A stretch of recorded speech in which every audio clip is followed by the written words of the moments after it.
didn't go and become a faculty member or a professor. You didn't go into research. You ended up graduating and actually going to a startup. Can you tell us a little bit about what made you decide to go to that company? And then why'd you end up going to Amazon after that first job? Yeah, so my first job, I was finishing my grad school. I wasn't done, but I was finishing, and I had the opportunity to meet two people. Both of them were PhD students at Stanford. One was Will Harvey, and the other was Ken Duda. Will Harvey had finished his PhD quite some time ago. He had already done 2 startups. He was on his 3rd startup. Ken Duda had not yet finished his PhD, but he was on his 2nd startup. His first startup that he did with his advisor was a huge success. It was called Granite, and it was bought by Cisco. So he was on his 2nd, and Will was on his 3rd. I met both of them, and I got really excited about the entire idea for the startup. But more importantly, I think it was the people that really convinced me to join that. And I remember being, in looking back, I think I was. I had a very simple, viewpoint and a very simple criteria. Like, I met these guys; they were great people. I knew I could learn a ton from them. The company idea seemed cool. It's like kind of neat, and then I joined, right? And that was it. Like, today, I would probably overanalyze this entire thing a great deal. I would probably look at, 10 different companies. It wasn't the only company I considered, but I'd probably look at 10 times as many companies and really had to write down my pros and cons list. But for me, it was like, these guys are great. I'm going to learn a ton. Let's do it. So that was about it. I stayed there for 5 years, and the company went from, I joined, there was less than 10 people. When I left, there were 200 people, and 200 people is quite a bit different than the 7 or 8 people that were like in the office when I joined. So it was a very different place. It had definitely matured. It had gone through a really difficult, I think all companies go through a fairly difficult transition from like 20, 30 people to more than 50 people. I think 50 people is this tipping point where you really have to figure out different ways of doing things. But made the transition, was chugging along, and was 200 people. 5 years is a long time to work at a startup, especially when you treat it like a startup for that whole 5 years, which I did. And so it can be pretty grueling from like just a core like work-life balance perspective.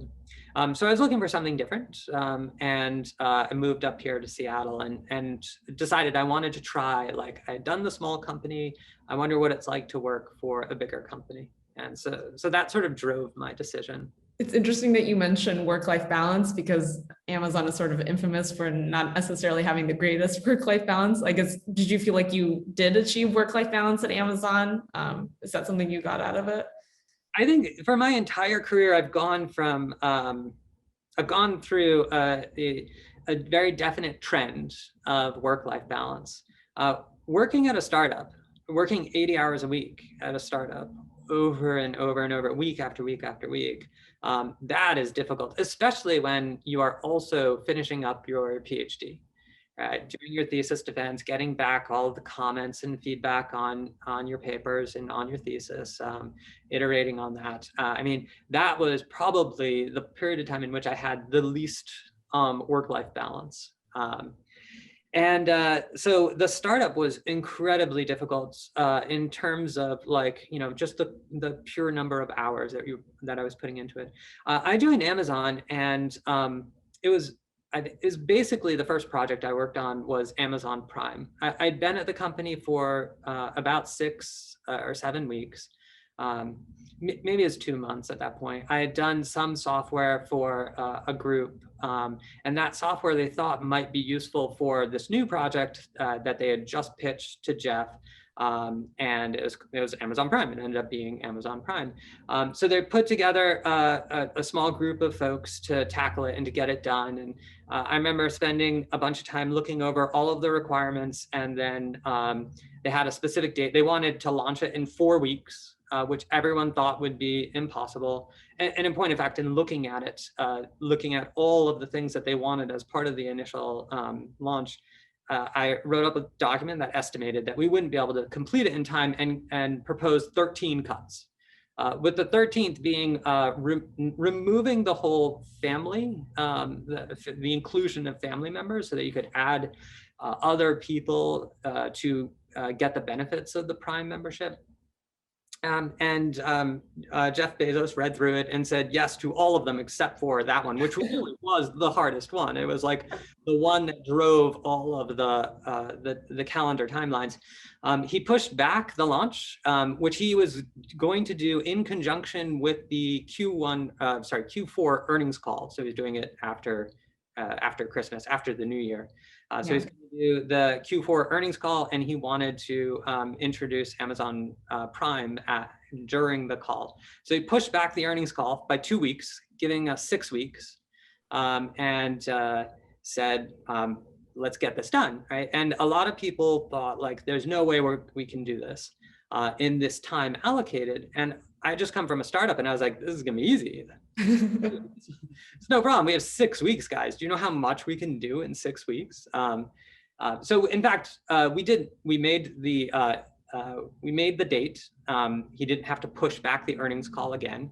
We completed it in 6 weeks. One of the weeks included Christmas week. So that was kind of a lighter week, right? But we got it done, and we're, off into the races. And so this arc of like working super, super hard, working tremendous number of hours, peaked at the startup. At Amazon, I worked more than 40 hours a week, to be clear, but I worked far less than I did at the startup.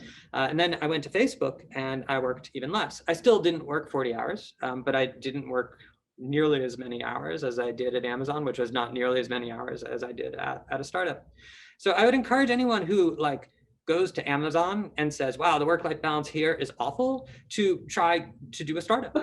Go do a startup and work 80-hour weeks, week after week, and see see how much work-life balance you have then. It's always a spectrum, right? There's always like a frame of reference, and people who haven't had that experience probably might think like, oh, wow, I'm working a lot of hours. Gotcha. Gosh. First of all, that's an awesome perspective. Two, I think that puts a new lens on any deadlines that I've ever faced professionally, when it's like the CEO of the company you work for is pushing back an earnings call so that you guys can get your thing done, so that he can talk about it in the earnings call. It's feels a little intense, like something that you really have to deliver on for the company. It's funny because it was like, no pressure, guys, but removing the earnings call. Yeah. Just get it done now. Oh man, that's such a cool story. I'm curious, do you have any other stories or other products that you really enjoyed working on while you were at Amazon? I don't, I actually feel like I was really fortunate because I got to work on a lot of cool things, and with a lot of cool people. I don't think everything I worked on was successful, right? And some of it wasn't as high profile as Amazon Prime. Some of the work I did in AWS was conceptually very simple, but at its core was extremely difficult technically. Like it's the sort of thing I could explain to my parents, like we support get and put, and it's like I could explain it to other people in 20 seconds, but at the same time, the amount of time and effort required to support that at the scale and given the economics was very challenging. So I think every project was my favorite, just a specific favorite along a particular dimension. As another example, I worked in digital. I worked in digital actually twice because I helped out with the original Kindle, the e-ink, Kindle book, primarily because I love ebooks. I was a huge fan. I bought my first electronic book in 1999. It was called the Franklin e-Bookman, and that device was awful, and I loved it. There was a website called FictionWise, and I bought all of my books from FictionWise. There weren't a lot of mainstream books, but there was a lot of titles, and it was all fiction, which is my personal favorite.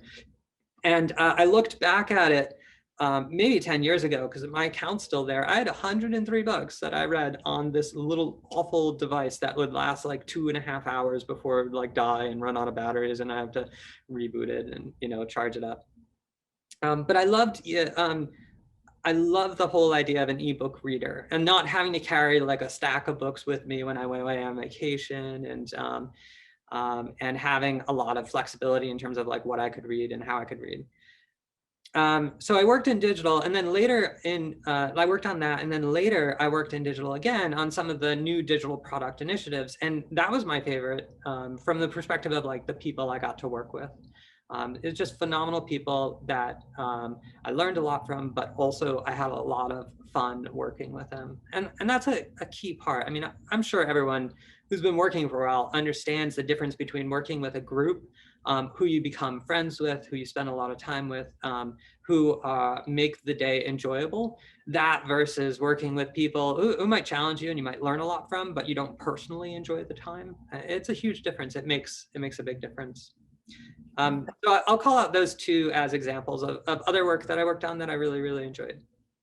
I agree. At the end of the day, the people that you're spending time with kind of make it or break it for you, no matter how cool the thing you're working on. That said, to be able to have like worked on a technology like something like Kindle that like millions of people use today, that's kind of also a cool story to point to.